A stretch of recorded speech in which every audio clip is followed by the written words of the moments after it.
A man wore iron chains, but he was freer than his master. The Stoic philosopher Epictetus said that. He taught that no one is free who isn't master of themselves. So this is a story about finding absolute freedom while wearing chains, and it starts with a question: what does true liberty mean? By the end, you'll understand the mental framework. The one that makes you unshakable, no matter your external circumstances. We'll explore how perception builds your prison, how desire forges the locks, and how a shift in action can swing the doors open. We'll uncover the fortress, the inner citadel. What invisible chains are you wearing right now? Epictetus was in chains. That was a fact. His despair, though, that was a choice, and that choice is where Stoic freedom. Every experience we have falls into two categories: things that are up to us and things that are not. What's up to us are our opinions, our judgments, what we want, what we try to avoid, the effort we make. That's our power. Everything else is not: our property, our reputation, our health, what other people do, the weather, the past, the traffic, even how long we live. None of that is up to us. He starts his handbook with that. Some things are up to us, some are not. Our freedom is in the first category. Our suffering comes from mixing them up. We live in a world that wants to control outcomes. We link our happiness to a promotion, a perfect relationship, a smooth commute, someone else's approval. We put our emotional energy into things that are, by nature, unreliable, outside our command. Think about the last time you were stuck in traffic, fuming at the red lights, the slow cars. The traffic itself wasn't up to you. That was external, but your reaction, the frustration, the feeling of wasted time, that was your creation. What if, in that same unmoving car, you chose to listen to something inspiring? Or just sat in the quiet, or simply watched the world outside without judging it? The external circumstance is the same, the traffic jam, but the internal experience, the one that defines your life in that moment, it transforms. That's the dichotomy of control. It's not passive acceptance, it's an active redirection. You take your most precious resource, your attention, and you point it toward the only arena where you're truly the master. Your own mind. The goal isn't to stop caring, it's to care correctly, to invest yourself fully in what you can influence, your character, your actions, and to meet everything else with calm understanding. Not a desperate need for control. So consider this. Think about the last week. Make a quick list in your mind. 3 things that caused you stress. 3 things you really wanted to go a certain way. Maybe a difficult conversation, criticism at work, plans that fell through. Now ask yourself honestly, how many of those things were truly 100% up to you? You can influence them, you can prepare, communicate, do your best work, but the final outcome, the other person's reaction, the market's response, a sudden change in the weather, that's in the other category. The realm of things not up to us. Seeing that distinction is the first step, the most critical step. It's how you start dismantling the invisible chains we all wear. It's the act of finding the unbreakable core of your own freedom. What if the way you respond to an insult ends up trapping you more than the original insult did? That's the first shackle Epictetus pointed to. He called it the act of assent. Life is constantly giving us impressions, a sharp comment from someone, an unexpected bill, a plan that falls through. These impressions arrive first as just raw data, a neutral thing, but almost instantly we add a story to it. We don't just hear a critical remark, we hear, "I'm being disrespected, I'm a failure." We don't just see a cancelled plan, we see, "I'm alone, no one values my time." That story we tell ourselves, that immediate judgment, is where we give our assent. And that assent, Epictetus said, is where our suffering really comes from. It's the first and strongest link in the chain. Marcus Aurelius, the emperor, wrote it down simply in his private journal. Remove the judgment and you remove the thought, I am hurt. Remove the thought, I am hurt, and the hurt itself is gone. The event is still there. The words were said. The plan was cancelled. But the internal wound, that feeling of being diminished, that comes entirely from the judgment you attached to it. This is an old idea that finds a strong echo in modern cognitive behavioral therapy, CBT. It's built on a similar insight. It's not the event that causes our emotional distress, but our beliefs about the event. Our automatic thoughts. The Stoics called these initial, often distorted, stories false impressions. Freedom is found in that crucial pause, the pause between getting the impression and granting it your assent. It's in that sliver of space that you take back your sovereignty. To make it practical, imagine you get some critical feedback on a project. The initial impression is the email. The words spoken, the automatic assenting thought might be, this proves I'm not good enough, they think poorly of me, I've failed. That thought sets off a cascade of feeling. Anxiety, shame, defensiveness. Now apply the pause, examine the impression. Is it a fact that you are not good enough, or is the fact simply that this person offered specific points for improvement? One is a sweeping, global judgment on your worth. The other is a collection of data points. By withholding assent from the first story, you create room for a new one. This is information. Some of it may be useful. I can learn from this. The external event is the same, but your internal world, and so your freedom to respond thoughtfully, is completely different. So take a moment, think back to a recent time you felt a strong, sudden emotion. Anger, hurt, frustration. What was the triggering event? Now look behind that feeling. What was the silent judgment you immediately agreed with? Did you assent to the idea that you were being treated unfairly, that something was being taken from you? That a situation was catastrophic? Simply identifying that automatic thought is the beginning of breaking its power. You are not your first impression. You are the observer who gets to decide whether it tells the truth. Your mind is like a courtroom, and you can call for a recess. Any impression that comes in, any piece of evidence from the world, it doesn't get an automatic ruling. That practice of holding off judgment, the Stoics called it the discipline of assent. That's the recess. It's not just waiting, it's an active choice. You decide to suspend the verdict until you've looked at the facts. Epictetus said it clearly. He said, don't let the force of an impression sweep you away. Tell it, wait for me, just for a moment. Let me see who you are, what you represent. Let me test you. That moment of saying, wait, that's where your freedom starts. It disarms any outside provocation. By refusing to give it immediate power over your inner state, someone cuts in line in front of you. The raw impression is just a person moving into a space.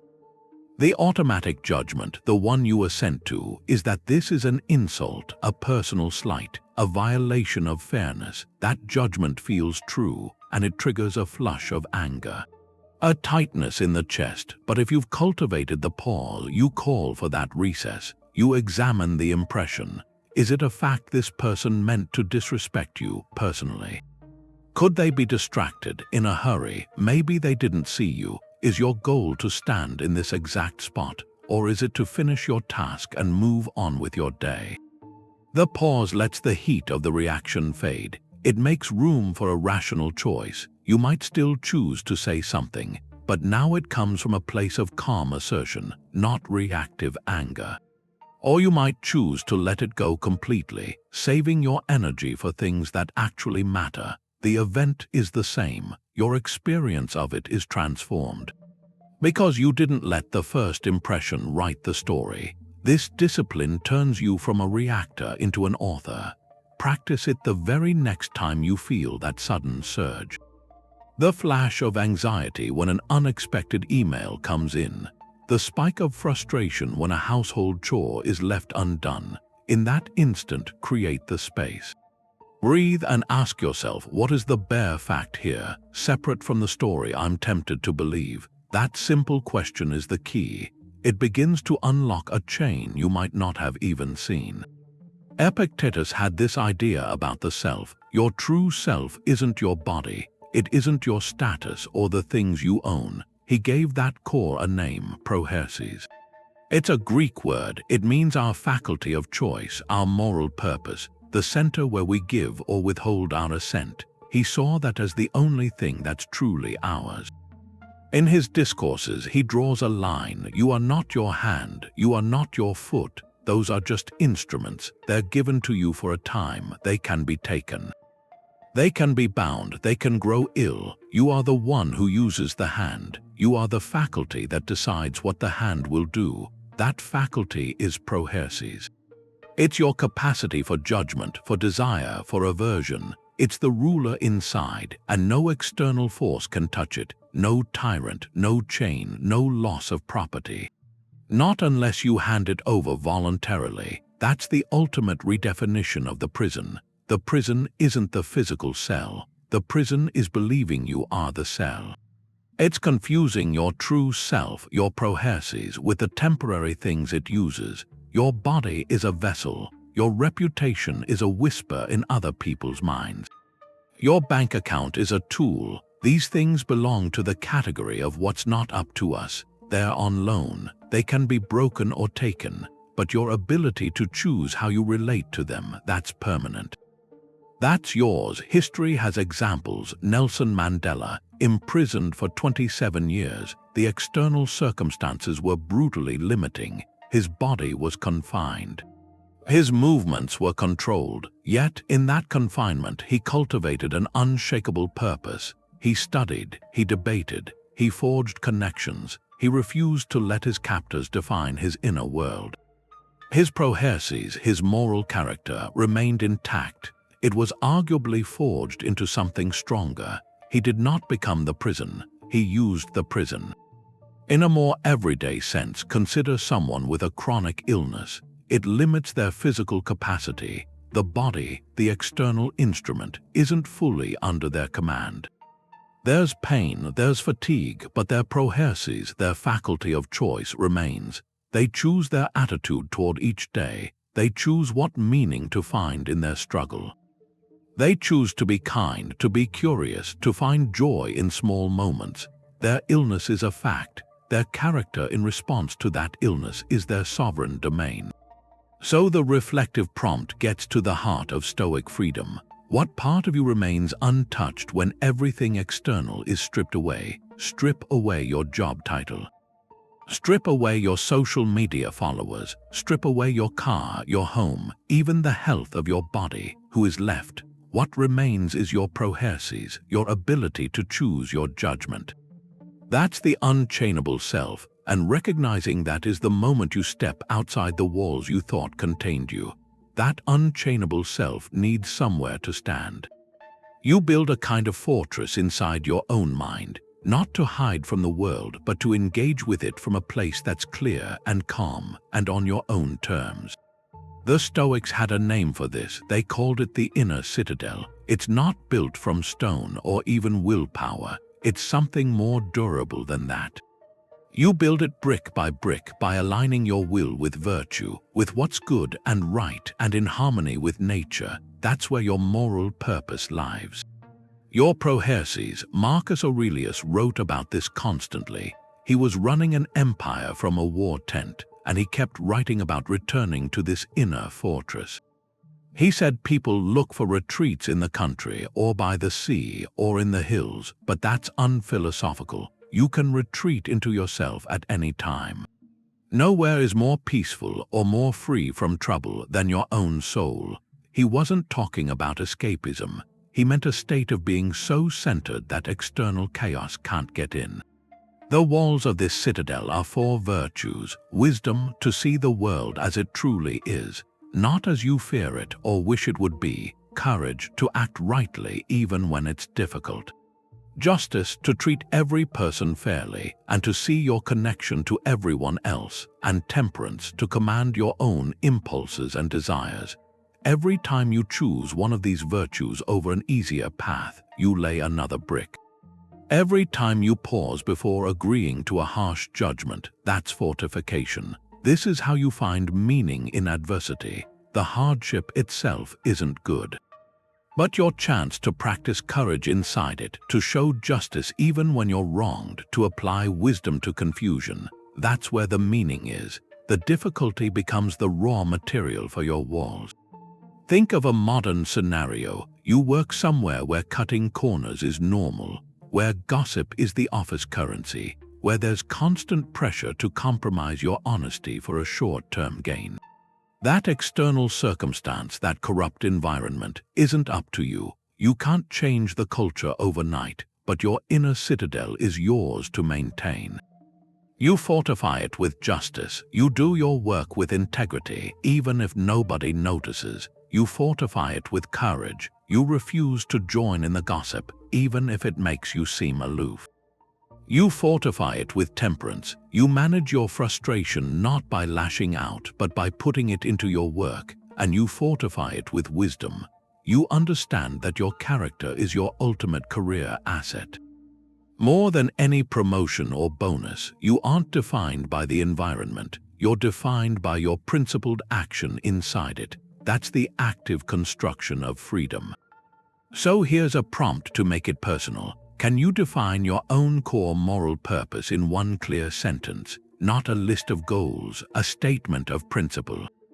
What's the North Star for your faculty of choice? It might be to act with kindness and integrity in all my dealings, or to pursue understanding and contribute something of value, or to meet every circumstance with courage and calm. Write that sentence down. That sentence is the blueprint for your inner citadel.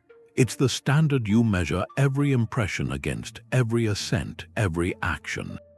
When the winds of external chaos blow, you won't be looking for shelter outside yourself. You'll just retreat within, to a peace no outside force can ever disturb. What if comfort is what leaves you most exposed? Epictetus thought so. If you always pick the easiest route, the softest seat, the most agreeable view, you start to need those things for peace. You build something so fragile that a small difficulty hits you like a gale. The Stoic answer is strange. It's voluntary discomfort. This isn't self-punishment. It's training, like a vaccine for the mind. You give yourself a small dose of hardship on purpose, so you build resistance to the bigger fears. You show yourself, by doing it, that your stability isn't chained to everything being just right. Seneca wrote about this to his friend Lucilius over and over. He told him to practice being poor. Set aside a few days each month, he said, wear coarse clothes. Eat plain bread, sleep on a hard bed, not because you'll have to, but so you'll never be afraid of having to. He said the person who has practiced poverty in their mind is truly wealthy. The person who dreads it, no matter their money, is poor. It weakens the hold outside conditions have on your inner self. A cold shower is a common example. It's not about the cold, it's about the decision, standing there knowing it will be sharp, maybe unpleasant, and deciding to go in anyway. In that moment, you're using your choice, your prohairesis, against the loud urge for comfort. You're telling your own body, I'm in charge here, the discomfort passes, my peace isn't negotiable. Other practices work the same, skipping a meal on purpose, not because you have to, but as an exercise. You feel the hunger and watch it without alarm. You learn it's just a signal, not a crisis, or having a hard conversation you've put off, picking clarity over comfort. You walk into the small trouble of possible conflict to keep something bigger, an honest connection. Each time is like a repetition for your spirit. It builds the resilience muscle. It makes the circle of what you know you can handle wider, and that makes your inner freedom wider. Your happiness depends on less. You stop being a prisoner to perfect conditions, perfect meals, perfect agreement from everyone else. So a challenge for the week, pick one small voluntary hardship. It could be taking the stairs, not the elevator, leaving your phone in another room for a night. Drinking water instead of another coffee. Do it as an experiment, not a penalty. Notice what happens. See what goes on in your mind when you push against the automatic drift toward ease. You might discover a different kind of strength there, a quiet certainty that outside events can't easily disrupt. The ultimate act of freedom is to love your imprisonment. That's the core of Amor Fati, a love of fate. Nietzsche made the phrase famous, but the idea is older. It's Stoic. For Epictetus, this wasn't poetry. It was the practical goal of his whole philosophy. It goes past acceptance, past just enduring what happens. It asks for something more radical, to embrace your fate, whatever it brings, as if you had chosen it yourself. To see every event, especially the hard ones, as necessary, even good, for the person you're meant to become. It's a transformation, from seeing chains as a prison, to seeing them as the tool that forges your strength. Passive resignation says, this is terrible, but I can't change it, so I'll bear it. It's a weight. Active, joyful acceptance says, this is what is needed for me right now. This is the material I've been given. It's not an error in the universe, it's the universe collaborating with you, presenting the exact challenge required to build your character. Epictetus lived this. He didn't just tolerate his slavery. He saw his role, even as a slave, as an opportunity to teach philosophy, to live it. He said, you are an actor in a play. The playwright decides the character. If he wants you to play a beggar, play that part well. A cripple, a ruler, a private citizen. Your job is to act that part with excellence. The playwright is fate. The role is your life circumstances. Your excellence is how you play it with virtue. So applying this to a modern life, a life that feels off course. Take a major professional setback, a job loss that feels catastrophic. The first impression is failure, insecurity, fear. The standard reaction is to fight it. To lament it, to see it as a pure obstacle. Amor Fati invites a reframe. What if this loss is a necessary turn in the road, one that had to happen, to dislodge you from a path that was no longer aligned with your growth? Maybe that comfortable job was keeping you complacent. Maybe it was silencing a call to start something of your own, or to develop a neglected skill. The event itself is neutral. The story of catastrophe is one option. The story of a necessary redirection is another. By choosing the latter, you stop wrestling with reality. You start working with it. Your energy shifts from resistance to creative engagement. You begin to ask, what does this make possible now that wasn't possible before? That question is a catalyst. It turns fate from a master into a collaborator. So a prompt to make this tangible. Look at your life right now. What's one circumstance that feels like a chain? A limitation, a source of frustration. It could be a health issue, a financial strain, a difficult relationship, a daily commute you resent. Now, for a moment, try on the lens of Amor Fati. Ask yourself, how could this exact situation be the essential material I need for my growth? What strength is it asking me to develop? What patience is it teaching? What deeper appreciation for simpler things might it be revealing? See if you can find not a silver lining, but the core necessity of it. This isn't about pretending it's easy. It's about changing your relationship to the difficulty, from seeing it as an enemy to your happiness, to recognizing it as the very ground upon which your unshakable freedom is built. From a mountain, your problems look different. Then imagine Saturn. That's the Stoic exercise, the view from above. It's a mental shift. You detach from the personal drama by thinking about the scale of the cosmos, the sweep of time. When a problem tightens its grip, you zoom out, way out. Your city becomes a cluster of lights, your country, a shape on a globe, the earth, a pale blue dot in a dark sea. And suddenly, that argument, that deadline, that social slight, it shrinks. It finds its tiny size against everything else. Marcus Aurelius used this constantly. Governing, dealing with difficult people under immense pressure, he wrote reminders to himself. He said, look at the past, all those empires, triumphs, tragedies. Where are they now? Dust and stories. He told himself to think of the whole universe as one living being. His own life, one tiny, fleeting part. This wasn't to make life feel meaningless. The opposite, it was to drain petty anxieties of their false importance. so you could focus on what truly matters, your virtue, your character, your actions in the brief time you have. Make it practical. Say you're in a social media feud. Someone posted something unfair. Comments are flying. Your heart is pounding. You're drafting a scathing reply. Now apply the view from above. Zoom out. In 1 year, will anyone remember this thread? In 5 years, will it have altered your life in any significant way? Zoom out further. This platform, this digital town square, will it exist in 50 years? In 100 years, all the people involved, you and your critic, will have passed on. The servers hosting this argument will be obsolete, the data likely gone. Seen from that distance, the urgent need to be right to win this tiny battle evaporates. What remains is the choice about who you want to be in this moment. Do you want to add more anger to the world, or step away and invest your energy in something lasting? The same applies to a professional rivalry. That colleague who got the promotion you wanted. The feeling of being overlooked can burn, but from the cosmic view, your careers are brief flashes. The company itself is a temporary structure. In a century, the building may be repurposed, the brand forgotten. The true legacy isn't the title on a door. It's the integrity you carried, the help you offered, the work you did well. This perspective doesn't tell you not to care about your career. It tells you to care about the right things. The building of skill, the contribution of value, the cultivation of good character, these are the things that have weight, even from the view of Saturn.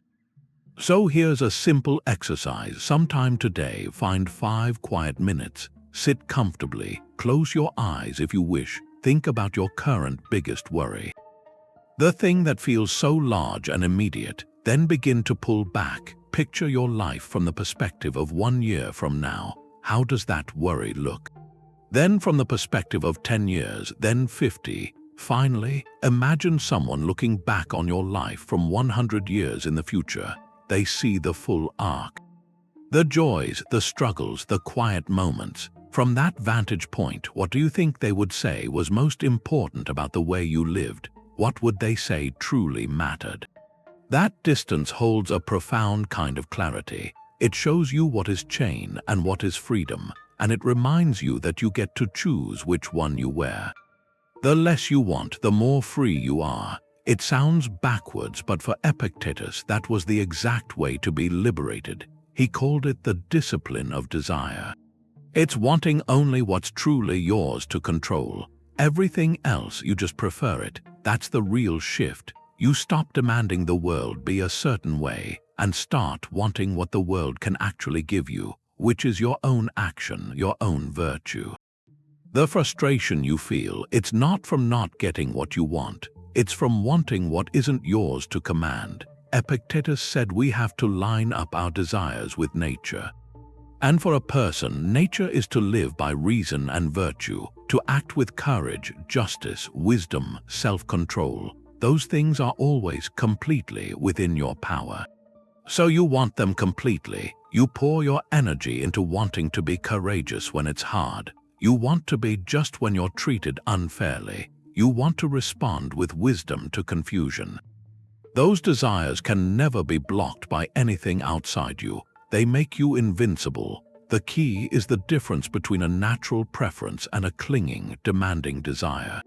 It's natural to prefer good health, to prefer having enough, to prefer that people are kind. The Stoics called these preferred indifference. They have value, but they aren't good in themselves. The good is only in how you use them or how you respond if you don't have them. The problem starts when that preference becomes a demand. When you go from, I'd prefer to be healthy, to, I must be healthy to be happy.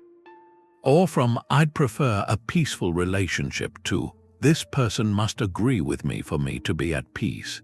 The moment your well-being depends on something outside you, you've given a piece of your freedom to it. You've created a hostage situation in your own mind. Take a common example, a competitive game or a job interview. You want to win, you want the offer. That outcome isn't up to you. It depends on the other players, the interviewer's mood, 100 things you can't control. If you tie your desire only to that win, you set yourself up for anguish. The discipline of desire asks you to reorient. What is up to you in that game? Your effort, your focus, your sportsmanship, your resilience if you make a mistake. You can desire to play with full integrity, total commitment. You can desire to prepare thoroughly for that interview, to present yourself authentically. Those desires are fulfilled the moment you step onto the field or walk out of the room. You've already succeeded on the only metric you truly own. The outcome then becomes a preference. Winning would be nice, the job would be great, but your core satisfaction, your freedom, is already secure because you achieved what you desired, your own excellent effort. That changes your whole experience of striving. You're no longer a beggar at the mercy of results. You're an artist, and the quality of your effort is the masterpiece. The world may or may not reward it, but that reward was never the source of your worth. So here's a way to bring it home. Look at your life right now. Find one persistent source of frustration. Maybe it's a desire for a different body, a higher income, a change in someone else's behavior. See if you can transform that desire. Can you shift it from a demand on the world into a simple preference? And then, can you find the virtuous desire underneath it, the one that's entirely up to you? If you desire a different body, maybe the virtuous desire is to treat your body with respect today through one mindful choice. If you desire more money, maybe the virtuous desire is to do your current work with more diligence and creativity. You're not giving up on improvement, you're changing the seat of your motivation. You're placing your happiness in the one place it can never be taken from you, in the quality of your own choices right here, right now. That's the discipline that turns wanting into freedom. You do the work for the sake of the craft. That's the discipline of action. It's the outward expression of the freedom you've built inside. You've managed your judgments and your desires. Now this is how you move. You engage with your duties, your roles, your interactions. You focus on the excellence of the action alone. You do it because it's right, because it's just, because it's your part to play, and then you release any grip on how it will be received or what it will achieve. The virtue is in the doing, not the result. That severs the last link between your peace and the unpredictable world. Marcus Aurelius gave himself this instruction. He wrote, "In the morning when you rise reluctantly, have this thought. I am rising to do the work of a human being. Why am I dissatisfied if I'm going to do the things for which I exist?" He didn't say to conquer enemies or secure a legacy or receive praise. He said to do the work of a human being. And what is that work? To act with justice toward those who are unjust. To show kindness to the difficult person. To do the next right thing, however small, with full attention. That is the offering. The outcome belongs to the world. Think of a parent caring for a child in the night. The parent is tired. There's no audience, no trophy. The child may not even remember it. If the action is tied to a result, like gratitude or a guarantee of future love, then the fatigue turns to resentment. But if the action is performed as its own good, as the right expression of care in that moment, it carries a quiet dignity. The virtue is in the gentle presence. The comforting touch. That action is complete and good the instant it's done, regardless of how the child responds. The parent's freedom is intact because their worth wasn't placed on the reaction. Now apply it to your work. An employee pours themselves into a project. They focus on the quality of the research, the clarity of the writing, the usefulness of the solution. They do it because doing things well is a good in itself. It's the craft. If their inner stability depends on getting the promotion or the recognition, they've handed their freedom over to a committee's decision. But if their satisfaction comes from knowing they did the work with excellence, with honesty, with a spirit of contribution, then they walk away free. The promotion becomes a preferred outcome, not a demand. They can accept either result because their core goal, to act virtuously, was already achieved. This discipline liberates you from the anxiety of failure. If your goal is to give a perfect presentation where everyone is impressed, you are setting yourself up for terror. So many variables are outside your control: the technology, the mood of the room, the listeners.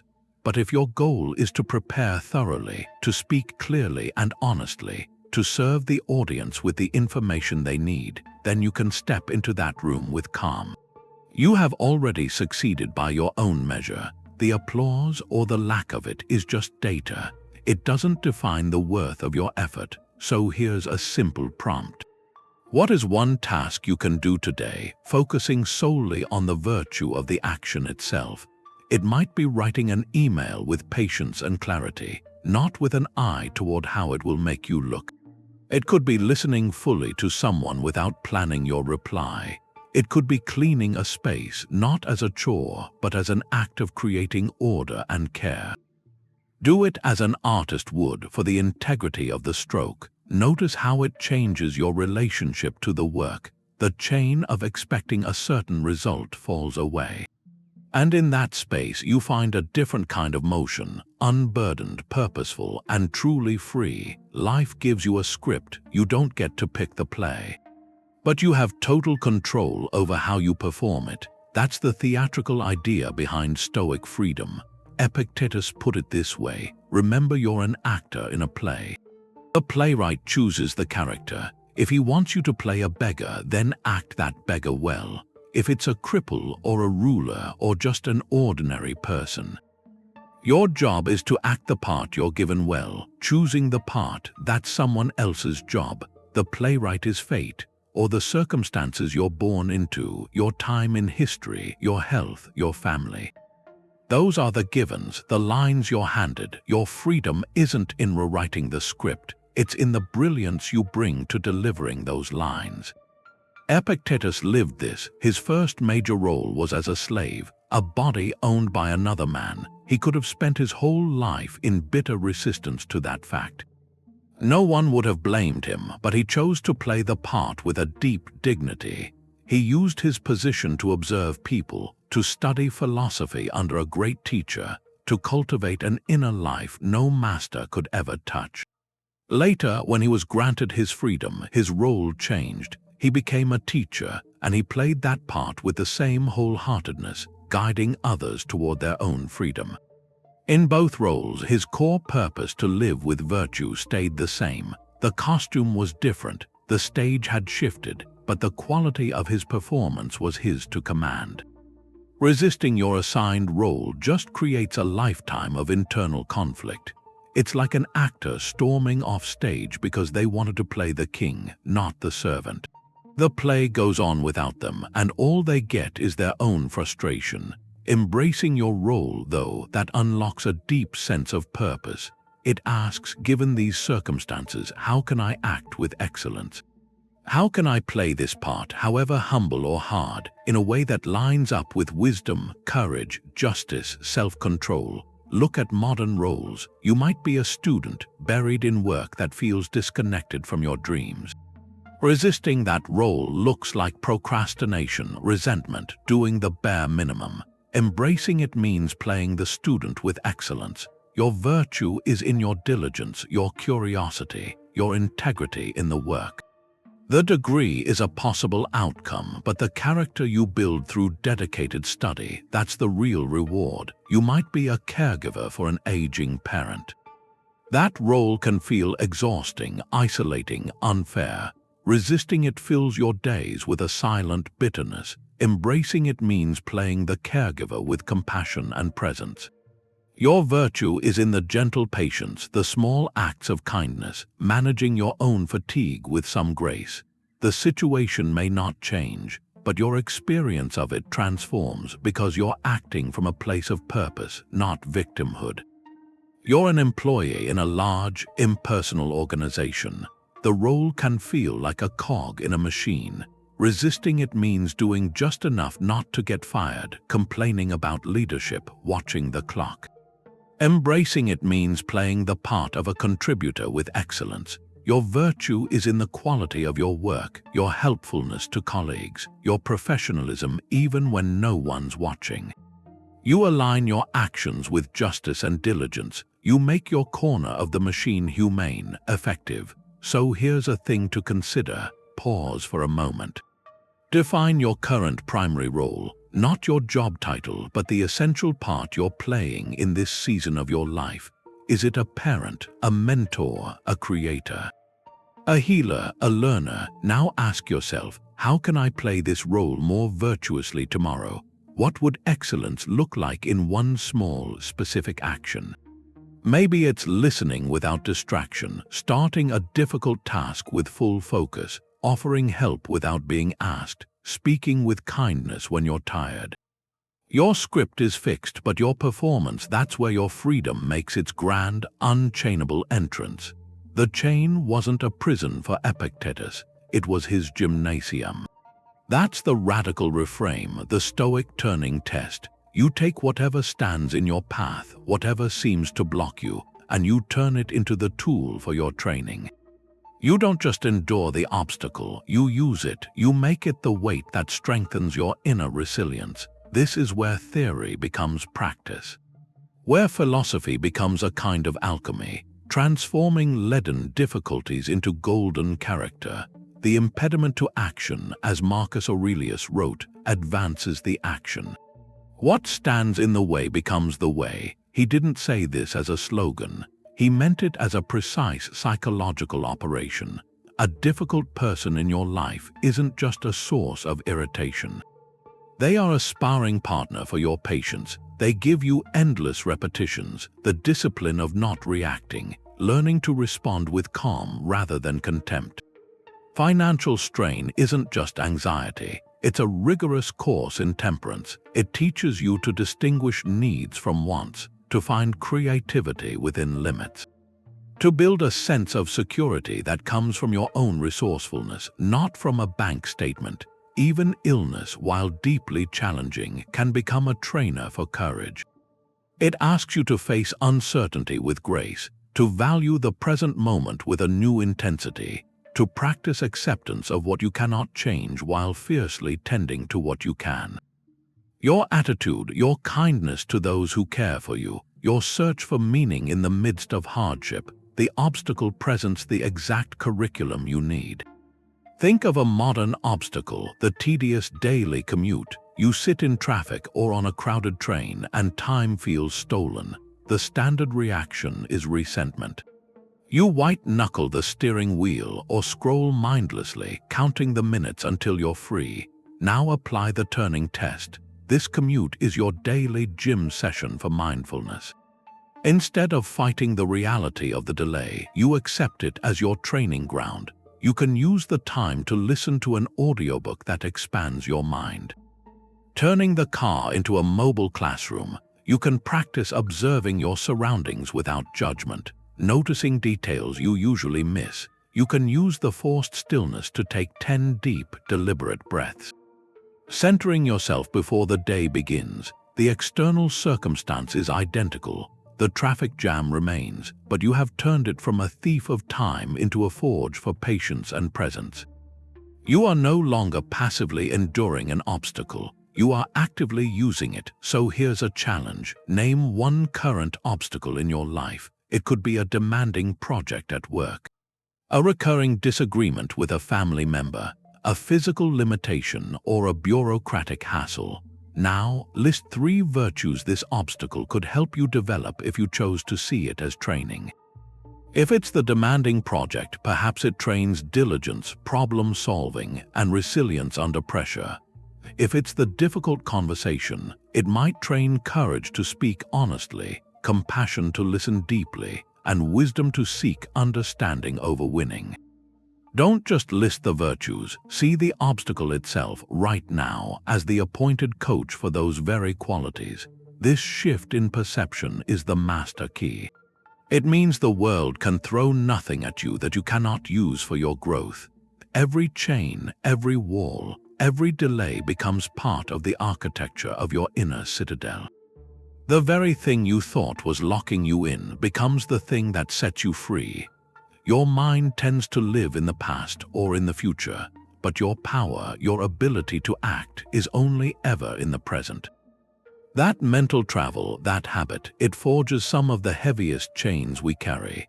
Anxiety pulls you into a future you can't control. Regret shackles you to a past you can't change. And both of them steal the only moment where your freedom is real. The now, Stoic mindfulness is the anchor. It's the direct application of the dichotomy of control, but focused on the immediate moment. What's up to you right this second? It's never what happened an hour ago. It's never what might happen tomorrow. It's your next breath, your next thought, your next small, deliberate action. Seneca saw this drain. He wrote that we have a habit of anticipating trouble, of taking misery that's still to come as if it's already here. Why drag up from the future things that may never even happen? You're destroying your present peace for a phantom. You're paying interest on a debt you may never owe. That's the anxiety chain. You're imprisoned not by a future event, but by your own anticipation of it. The Stoic anchor is recognizing the future isn't here. Your task isn't to solve a problem that doesn't exist yet. Your task is to do well what's in front of you to do right now. That's the whole arena of your freedom. And this practice turns the most mundane activity into a training ground. Take washing dishes. The automatic mind wants to be anywhere else. It replays an argument from earlier. It worries about a meeting tomorrow. The water is hot, the soap is slippery, but you're not there. You're lost in mental time travel. The Stoic exercise is to bring your entire faculty of choice, your prohairesis, to the sink. Feel the water's temperature, notice the texture of the plate, watch the grease dissolve and slide away. Your only job is to wash this one dish, not to solve your life. Not to rewrite history, just to be fully present for this simple, useful act, and in doing that, you're practicing sovereignty over your own attention. You're showing yourself you can choose where your mind resides. You're building the muscle of presence, and that's the same muscle that lets you face a real crisis later without being swept away by panic. So a direct way to begin: set a timer for 5 minutes. Choose one simple physical task: making a cup of tea, folding laundry, sweeping a floor. For those 5 minutes, your entire purpose is to keep your attention on the sensations, the actions of that task. When your mind wanders to a regret or a worry, and it will, you gently note it, and you return to the feel of the cloth, the sound of the broom, the color of the leaves in the cup. Don't judge the wandering, just guide it back. This isn't about perfect focus. It's about the repeated act of return. Each return is a small victory of will. It's a conscious choice to inhabit your present power, and in those anchored moments you find a quiet space, a space where the chains of yesterday and tomorrow can't reach. We think owning things makes us secure. A bigger house, a fuller bank account, a newer car, that's supposed to mean safety. But Epictetus, who owned almost nothing, saw a problem with that. He noticed that everything we claim to own also owns a piece of our peace.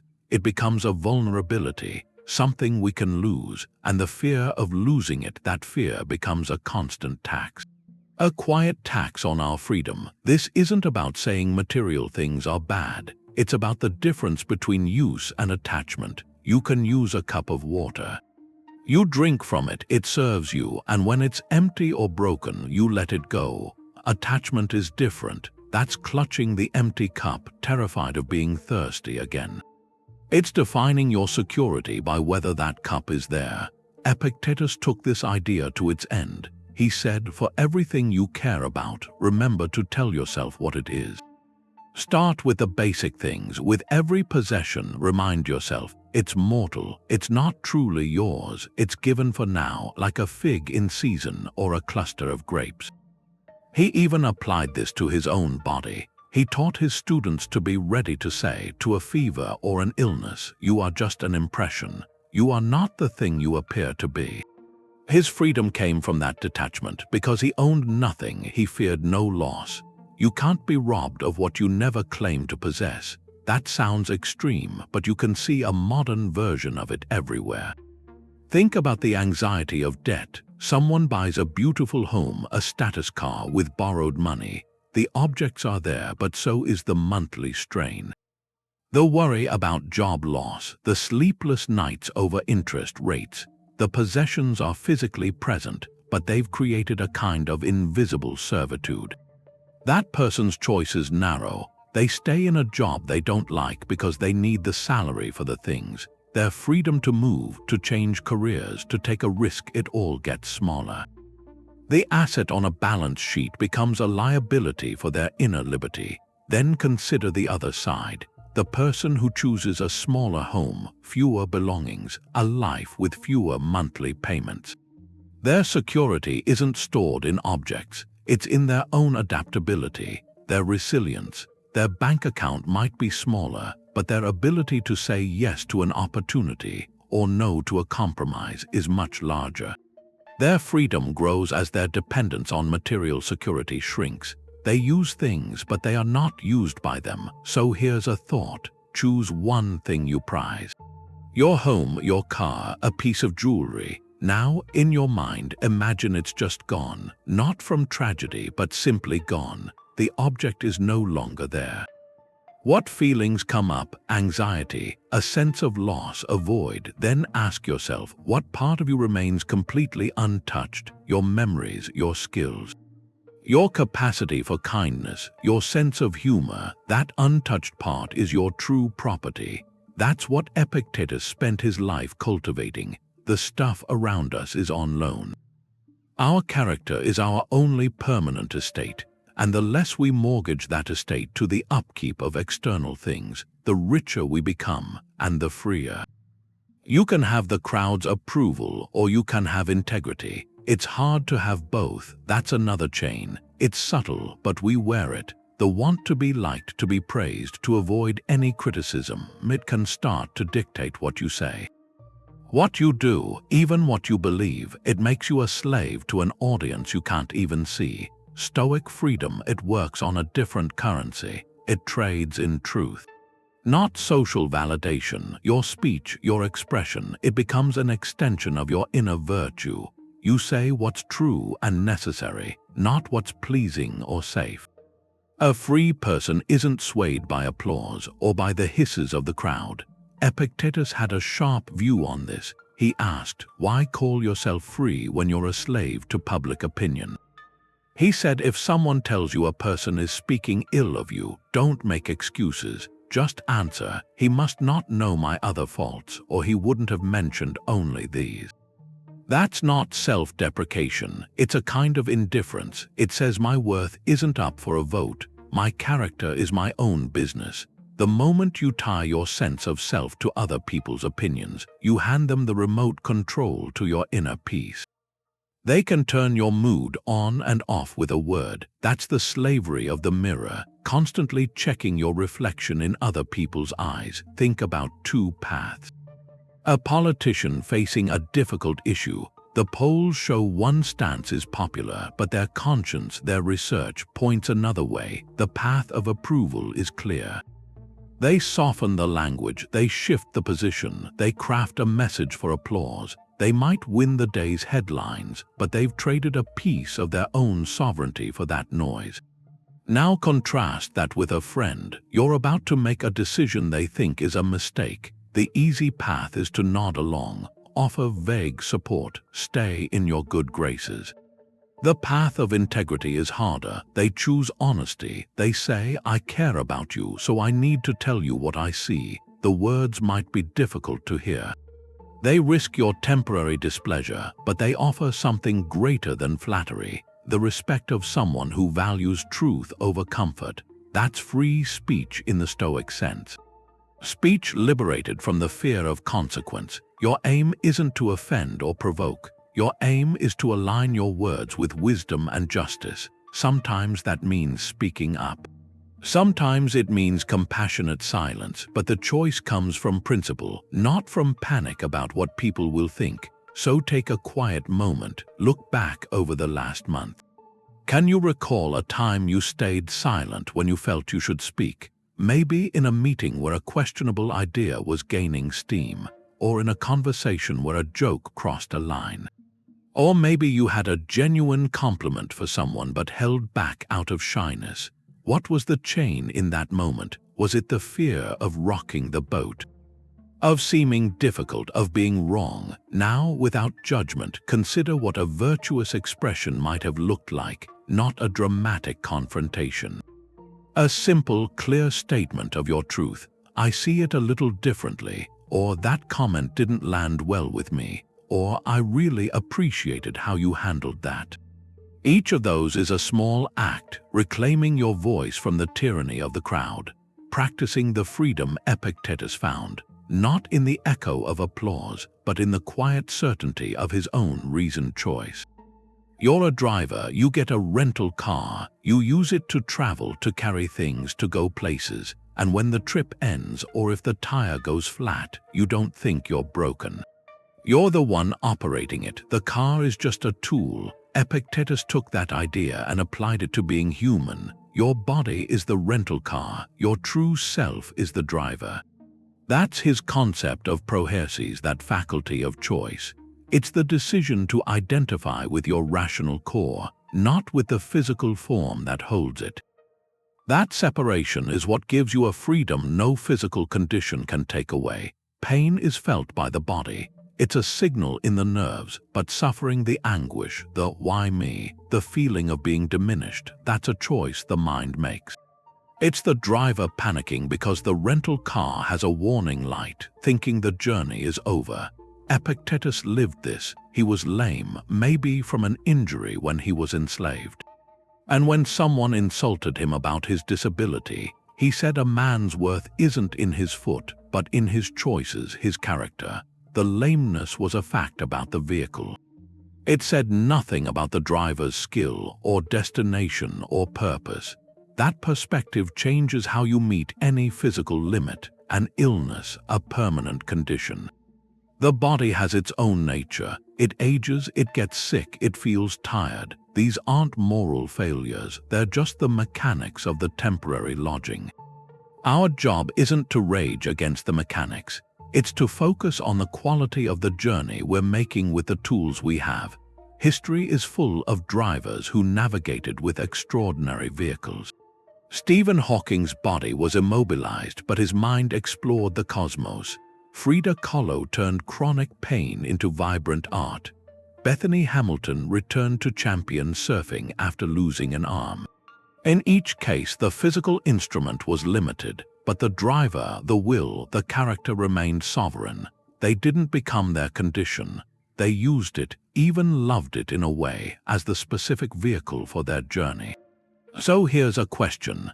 How would your daily priorities shift if you saw your body purely as a tool for your moral purpose, not as an ornament for judgment or a source of identity, but as the instrument you use to express courage, kindness, wisdom today? Would you spend less time worrying about how it looks in a mirror and more time making sure it's rested enough to be patient with your family? Would you fret less over a minor ache and invest more in strengthening the mind that observes the ache without alarm? The vehicle matters. You maintain it, you fuel it, you use it responsibly, but you never mistake the dashboard for the destination. Your freedom isn't parked in a garage. It's behind the wheel, hands on the controls, eyes on the road ahead. No matter what model of car fate gave you for this trip, you don't wait for fortune to come.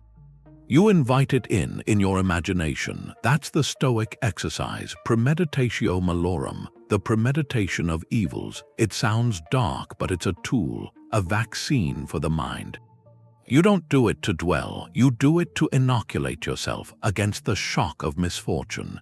You deliberately imagine the things you fear losing. You visualize yourself navigating that loss. With virtue, this isn't pessimism, it's rational preparation. It builds a profound confidence because you realize you have a plan for the worst-case scenario. And in doing that, you also build a deep gratitude for what you have right now. Seneca was a master of this. He would set aside time to mentally rehearse exile, poverty, illness. The loss of his reputation, he didn't do it to make himself anxious. He did it to prove to himself he could endure. He wrote to his friend Lucilius. He said he would often picture the worst that could happen. And then he would say to himself, "Is this what you feared? Well, here it is, and in many cases it's endurable." By facing it in his mind first, he stripped the future of its power. He turned the unknown into a familiar landscape. Take a common modern fear, the loss of a job. The automatic reaction is to push the thought away, to avoid it. That avoidance creates a shadow of anxiety. The Stoic practice is to sit with it briefly, calmly. Imagine it, the meeting where you're told the position is ending. Feel the initial jolt, then immediately shift your focus to what is up to you, your response. You see yourself thanking your manager. You picture updating your resume that evening. Not with panic, but with a clear focus on your skills and experience. You imagine reaching out to your network, not from a place of desperation, but from a place of offering your capabilities.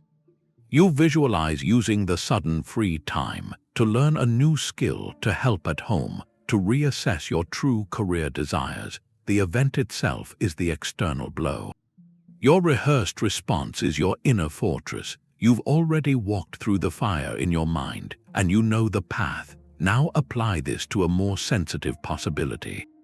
A loved one facing a serious health challenge. The thought is naturally difficult. The practice isn't to dwell on the illness itself, but to mentally prepare your own role. You visualize yourself providing calm, steady support. You see yourself managing practical details with efficiency, so your loved one can focus on rest. You imagine offering a listening ear without falling into despair. You rehearse patience, compassion, and presence. This mental preparation doesn't prevent the hardship, but it prevents you from being completely unraveled by it. You have already, in a sense, lived it virtuously. So here is a reflective prompt. Take a moment. Write down one future event you sometimes worry about. A financial setback, a professional failure, a relational conflict, a personal loss. Next to it, outline a Stoic response. What virtues would you call upon? Courage, temperance, justice, wisdom? What specific practical actions would be within your control? How would you protect your inner citadel? This simple act of writing is the first brick in a stronger, more resilient mind. It turns the vague specter of fear into a manageable scenario you are prepared to meet. And in that preparation, you find a quiet, unshakable kind of liberty. Draw two circles, and your freedom is in how small you can make the outer one. It's a simple way to see the Stoic idea of control. You have a small circle inside a much larger one. The inner circle is your control. That's what's truly up to you. Your opinions, your judgments, your effort, your character. The big outer ring is your concern. That's everything you care about but can't command. World events, other people's choices, the economy, the past, the weather. Even the health of someone you love. Anxiety isn't a sign you care deeply. It's a sign you're spending your energy in that outer circle. You're trying to command things that can't be commanded. That's Epictetus's first lesson mapped out. Some things are up to us, some are not. This picture just makes the leakage obvious. When you worry about a political outcome you can't change, you've put a piece of your peace in the outer circle. When you fret over a family member's choices, you're investing in the outer ring. When you agonize over a performance review that depends on another person's mood, you're camping outside your own territory. Your mind is a limited resource. Every ounce of worry you pour into the outer circle is energy stolen from the inner one. It's attention you could have used to craft a better response, to prepare more, to act with more kindness. Freedom grows not by expanding your control, but by pulling your emotional investment back from the outer ring. You stop renting space in your mind to concerns that pay you back in helplessness. Take politics. You can be informed, you can vote, you can have respectful dialogue. Those actions are in your inner circle. but the final election result, what legislators do, the news cycle, those are in the outer circle. Your peace can't be held hostage by them or a family member's health. Your inner circle holds your actions, offering support, listening, helping with tasks, managing your own stress. Their actual prognosis, the course of the illness, the outcomes, these, with love, you place in the outer circle. You care, but you don't confuse caring with control. Or a major presentation, your preparation, your rehearsal, your mindset walking in, that's the inner circle. The audience's reactions, technical glitches, whether they're impressed, that's the outer circle. You succeed the moment you fulfill your inner circle duties. The outcome is separate, so get a piece of paper, literally draw the two circles, then take 5 minutes and write down your current worries. The big fears and the small irritations, then place them. Is this worry about something you can directly control right now through your choice and action? If yes, it goes in the small inner circle. If it involves someone else's choice, a past event, or an uncertain future, it belongs in the large outer circle. Don't judge the list, just sort it. The act of writing and sorting performs a kind of mental surgery. It takes the vague cloud of anxiety and shows you its location. You'll likely see most of what troubles you is in the outer ring, and seeing that is the first step toward taking your energy back. You start to live where your power actually is. Which one is really more trapped, the person who did something wrong, or the person who holds onto the hurt for years? That's the last chain, resentment. It feels like you're holding them accountable, but really, you've built your own prison. You're the guard and you're the prisoner. Forgiveness from this angle isn't saying what happened was okay. It's not that. It's a choice you make to free yourself. You let the debt go, not because they've earned it, but because you deserve your own peace back. It's a duty to yourself. It fits with how the Stoics saw people. Marcus Aurelius wrote this down for himself. When someone hurts you, he'd ask what idea of good or bad made them do it. See that and you'll feel pity, not shock or rage. You still do wrong things too, he said. You're human just like them. He wasn't calling their actions right. He was saying they came from a kind of ignorance, a wrong idea about what's good. To forgive them is just to see a fact about being human. We all act from what we understand, and our understanding is limited. Your resentment assumes they knew exactly what they were doing and chose the bad thing anyway. The Stoic would ask, is that probable? Or were they confused or selfish or afraid, just flawed the way everyone can be? That view doesn't excuse the act, it explains it, and by explaining it, it takes the poison out. The event becomes an example of human mistake, not a lasting injury to who you are. Think about a betrayal, a partner who stole credit for your work, a friend who told a secret. The unfairness is real, the practical results matter. You might leave the partnership. You might step back from the friendship. Those are things you can control out in the world, but the inner chain is the tape you keep playing, the arguments you have with them in your head. The sour taste when you hear their name, that's the prison. Forgiveness is deciding to stop paying rent on that room. It's saying, I'm taking my energy back. I'm pulling out the emotional investment from that old story. You do it for you. They might never know. They don't need to. Your freedom is what matters. Or take a smaller resentment, a family member who always has a sharp remark at holidays. You dread it. For weeks before, you practice what you'll say.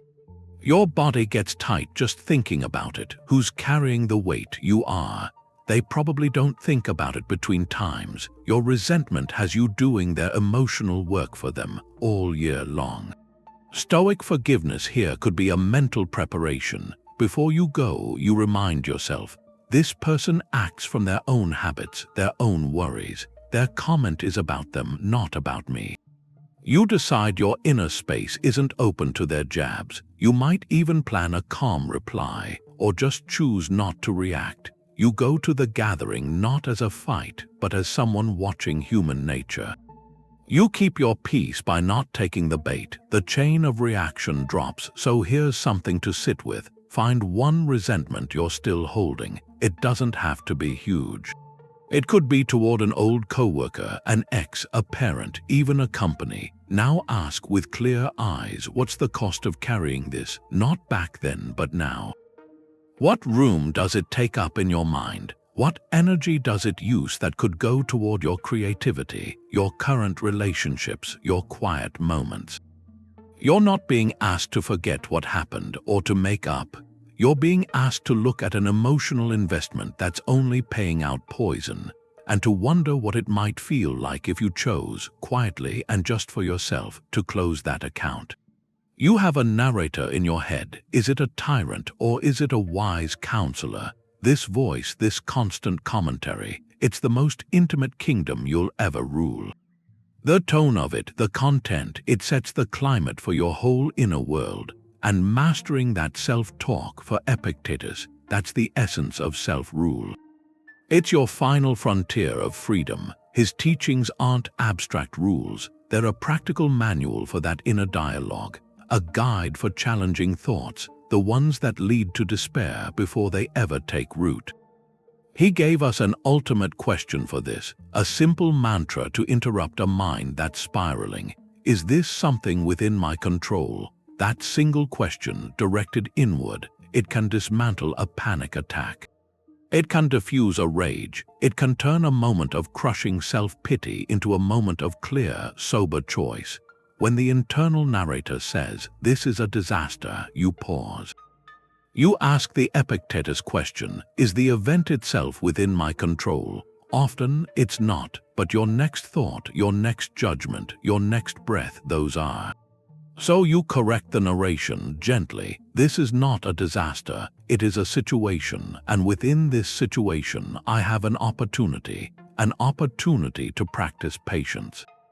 To exercise courage, to demonstrate resilience. The external facts stay the same, but the story you tell yourself about them, that transforms completely. Think of two people stuck in the same airport delay. One person's inner dialogue is a torrent of complaint. This always happens to me. The airline is incompetent. This ruins my whole trip. I can't stand this. Their body tenses, their mood plummets. They are a prisoner of their own narration. The other person hears the same announcement. Their initial thought might be, "Oh, that's frustrating," but then the trained voice asks, what is within my control right now? I can find a quiet corner. I can call and alert the person picking me up. I can finally start that book I brought. Their inner counselor takes over. This is an unexpected block of time. Let's use it well. The delay is identical. The lived experience is worlds apart. This sovereignty over your inner dialogue, this is how you prevent external events from colonizing your peace. When criticism comes, the tyrant narrator says, "They think I'm worthless." The wise counselor asks, "Is their opinion within my control?" No. Is there any useful truth in their feedback I can use? Perhaps that is within my control. I will look for it. When you face a daunting task, the tyrant whispers, "You're going to fail. You're not good enough." The counselor responds, "The outcome is not yet written. My effort, my preparation, my focus, these are mine to command. Let's begin with one small step." Your self-talk builds the reality you inhabit. So here's a simple practice, a powerful one. For the next hour, become a silent observer of your own inner kingdom. Don't try to change the voice just yet. Just listen, note its tendencies. Does it lean toward criticism or encouragement? Does it assume the worst or look for solutions? Is it a fearful subject or a sovereign ruler? This hour of observation, it's not an exercise in judgment. It's an act of mapping your own territory. Because you cannot rule a kingdom whose borders you do not know, and in knowing it, you take the first quiet step toward true self-command. We think freedom means endless options. But Epictetus located it in having just one option to be virtuous. That single focus simplifies everything. In a world that says more is better, the Stoics had this quiet idea. Real freedom often comes from accepting limits willingly, from choosing depth inside a defined space instead of skimming across an ocean of possibility. This is the paradox of choice, understood 2,000 years before it had a name. Our modern paralysis, that feeling of being overwhelmed by streaming services, or brands of olive oil, or endless dating profiles, comes from a misplacement of desire. We're taught to want it all, to keep every door open, but an open door is also a draft. It scatters your energy, it chills your focus. This ties back to the discipline of desire. By limiting your desires to what's virtuous and within your control, you perform a radical simplification. You're not saying no to joy, you're saying yes to a deeper, more sustained contentment.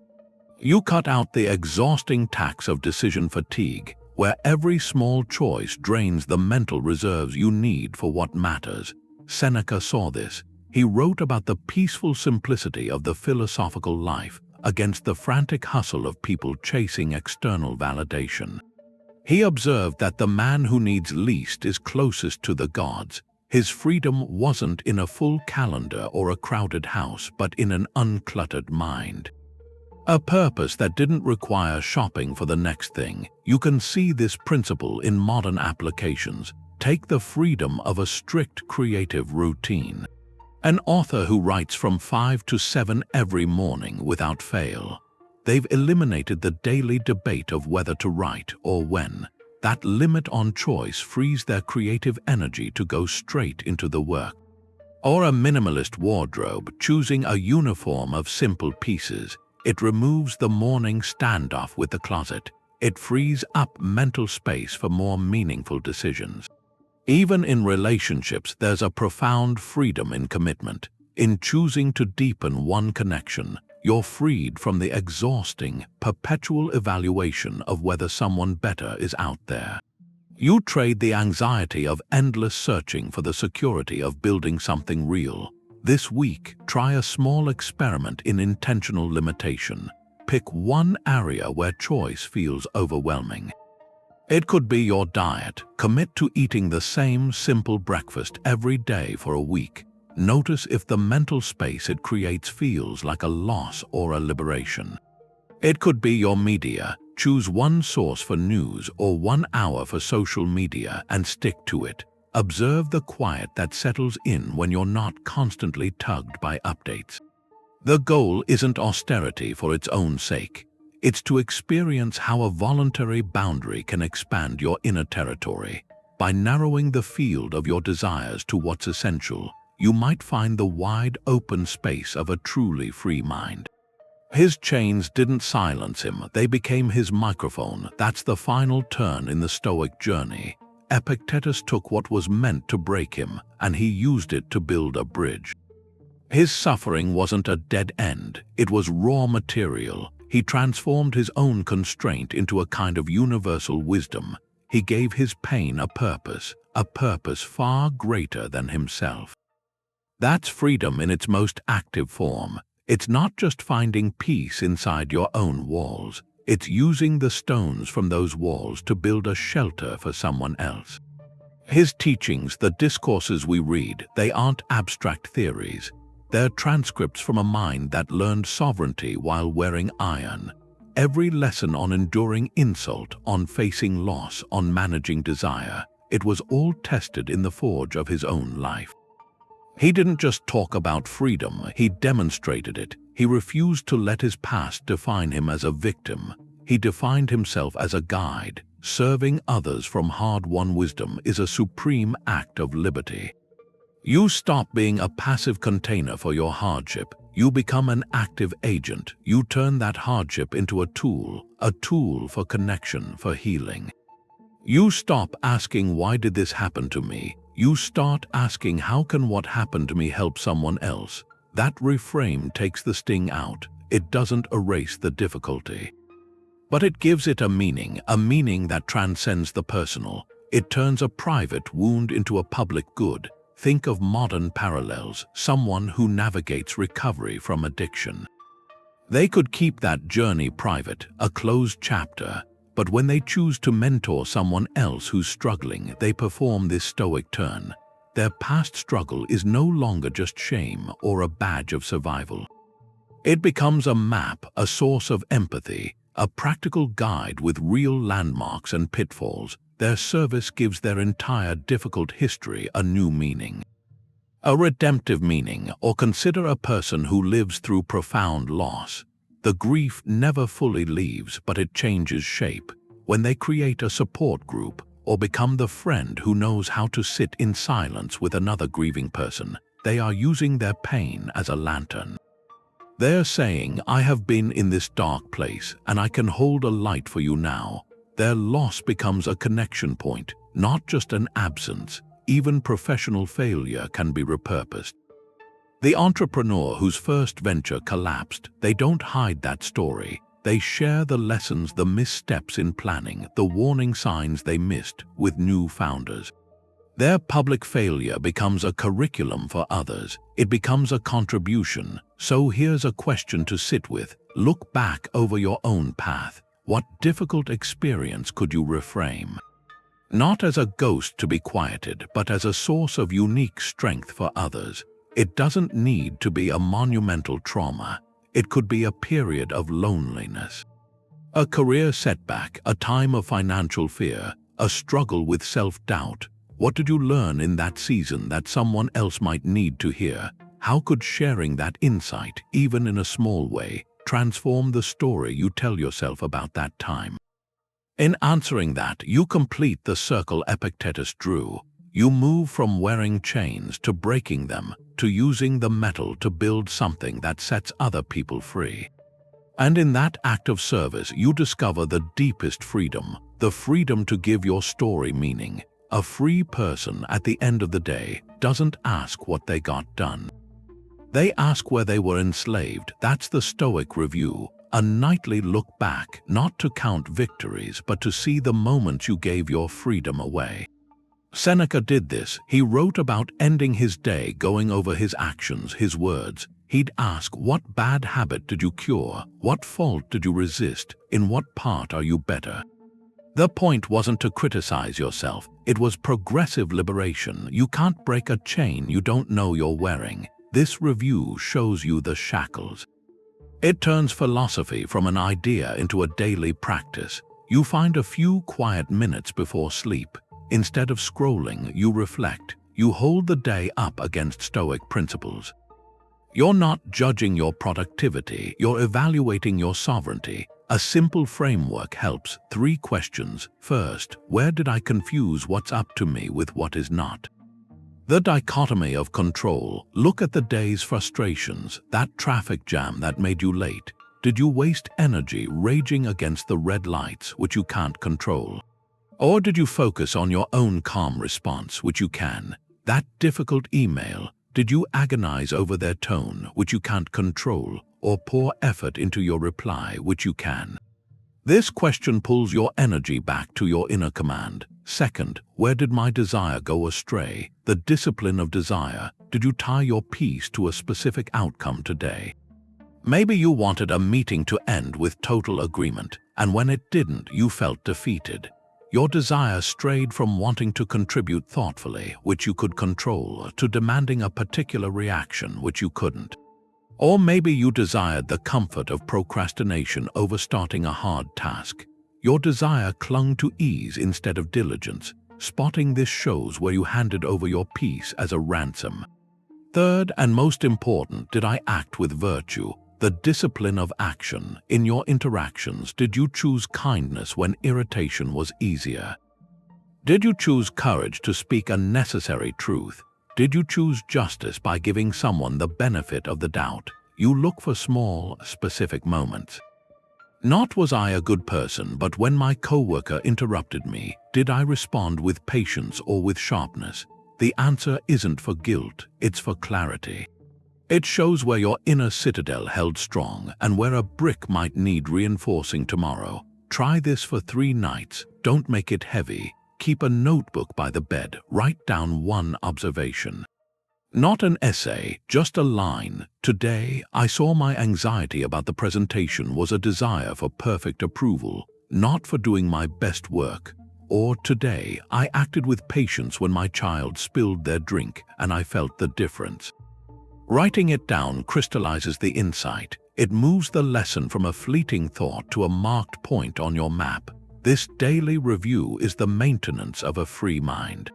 Chains aren't broken once, they're filed down link by link every single evening.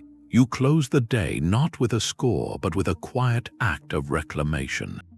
You find one place you are captive so that tomorrow, in a similar moment, you might choose to stand free.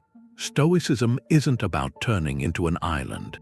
It's about being a pillar, something unshakable, right in the middle of your community. That's a correction, a deep misconception. The inner citadel, it's not a sealed fortress. It's not meant to keep everyone out. It's a stronghold, a place you can engage from more fully, more reliably, with less fear, because you're secure in yourself. You have a surplus. A surplus of strength you can offer. Your freedom, in the Stoic view, it's incomplete if it doesn't extend.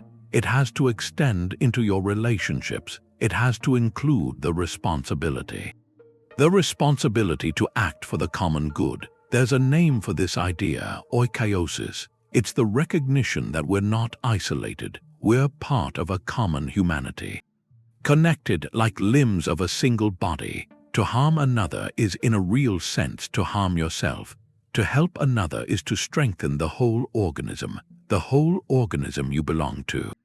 Marcus Aurelius, the emperor, he reminded himself of this duty constantly. He wrote it in his private journal. What brings no benefit to the hive brings none to the bee. Your personal peace, it's not a private trophy. It's a resource for your community. He urged himself to see other people not as obstacles. Not as obstacles to his tranquility, but as fellow travelers struggling with the same flawed nature.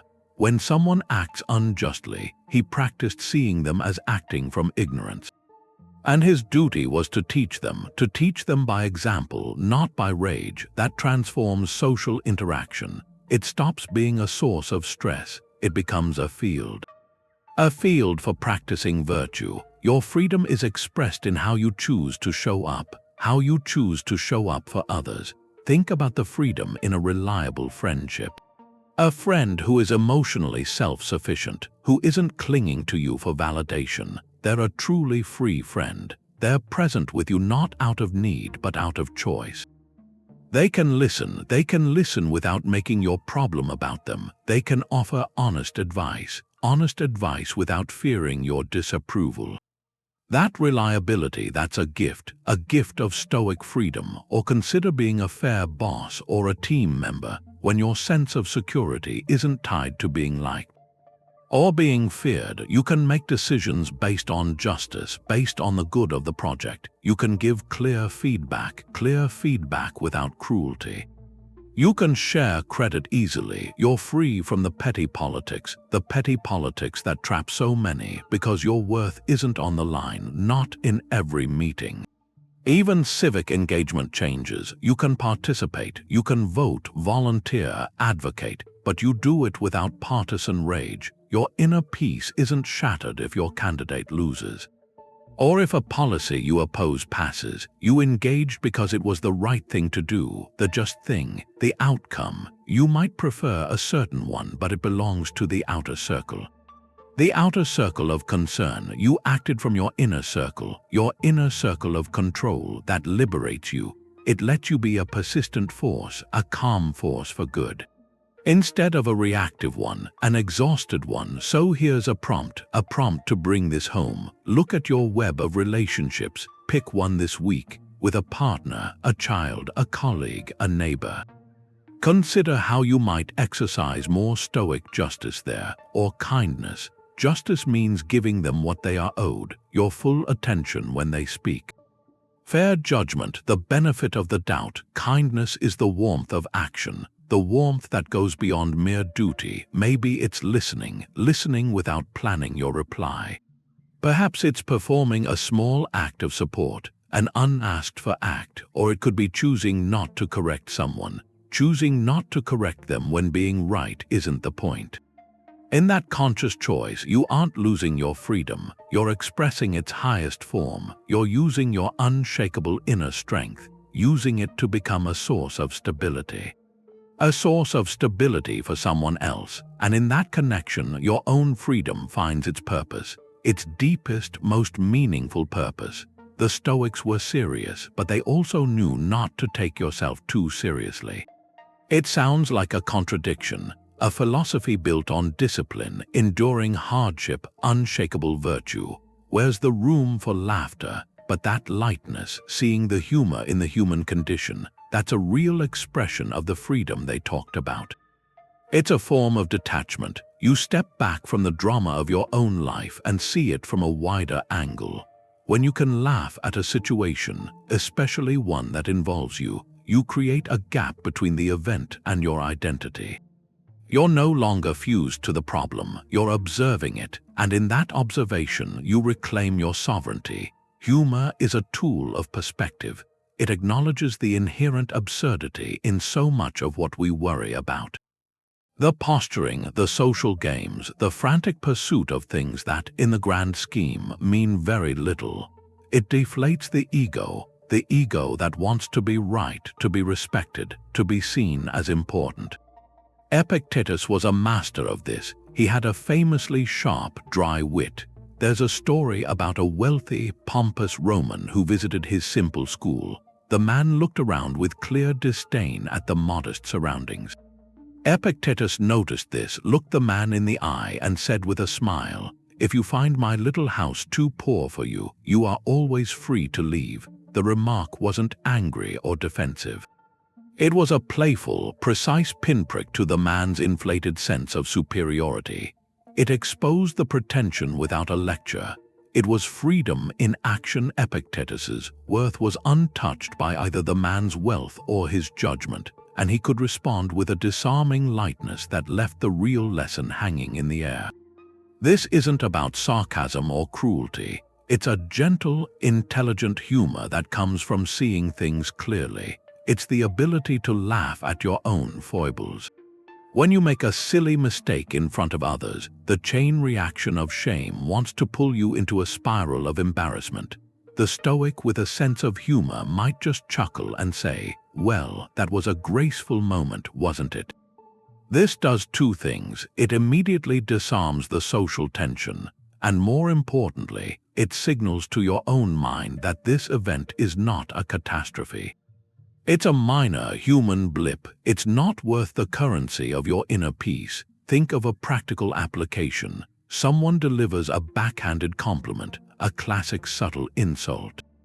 You could choose to take offense, to dissect their words, to let it ruin your hour. Or you could use a light, humorous deflection. You might smile and say, "You know, I've been practicing that particular flaw for years. Glad it's finally noticeable." It's not a counter-attack, it's a graceful sidestep. It refuses the bait of drama. It shows their opinion holds no power to wound you, because you don't view yourself with the same solemn, fragile seriousness. You take the weight out of their words by refusing to add your own weight to them, or consider a minor personal failure. You burn the dinner you were carefully preparing. The automatic response is frustration, a sense of wasted effort and time. The humorous refrain looks at the charred remains and says, "Well, I suppose the smoke alarm is just very enthusiastic about my cooking."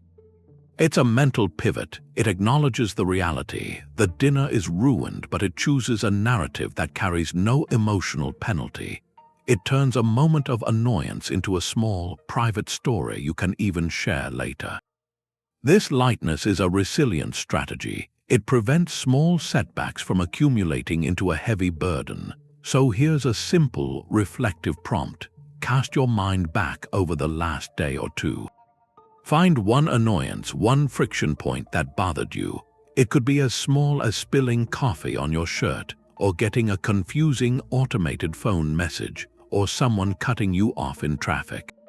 Now challenge yourself. Can you find one genuinely humorous angle to that situation? Not a bitter or cynical one, but a light, observational one. Maybe the coffee stain looks vaguely like a continent. Perhaps the robotic voice on the phone was so determined to be unhelpful it became comical. Maybe the person who cut you off was driving with the intense focus of someone late for a meeting with their own bad decisions. The event doesn't change, but your relationship to it softens. In that moment of finding the humor, you are practicing a subtle, powerful form of Stoic freedom. You are choosing not to be mastered by the minor dramas of the day. You are, in essence, learning to laugh while wearing the chains, and in that laughter, you prove they were never really locked in the first place. Political freedom, they can take that away with a new law. Financial freedom, that can disappear in a market crash. But the freedom Epictetus talked about, that inner kind, it works differently. It's not given by any outside power, so no outside power can take it. That's the permanent liberty he built, piece by piece, from the iron of his own situation. It was an internal thing, a fortress made not from stone but from daily practice, those core disciplines, seeing clearly what's up to us and what isn't. That pause before you agree with a harmful thought, turning your desire only toward virtue, and acting with excellence, no matter if anyone claps or what the result is. These aren't just ideas, they're the choices made over and over that build a character that can't be shaken. The world gives you freedoms that are conditional, temporary, tied to a passport or a bank balance or your status. But this philosophical freedom, it's unconditional. It lives in the one place no law can touch, your own reasoned choice. Epictetus put the contrast perfectly. He said the body can be chained, handcuffed, but the mind can't be made a prisoner. And he pictured the free person, saying even if you're dragged to prison, you go there unconstrained. Because you never put your liberty in the hands of your jailers. Your peace was never out in the public square. It was always inside, in the inner citadel.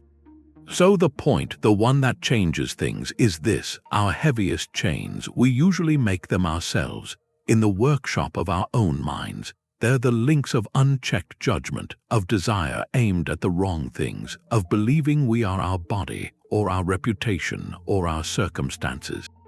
And if we built them there, then the key has to be there too, in our possession. It's the key of Prohairesis, your faculty of choice. You're holding it right now. Understanding isn't the end of the journey. It's where the application starts. So let this be a start. Pick one principle from all this, just one. This week, practice the dichotomy of control when you feel frustrated.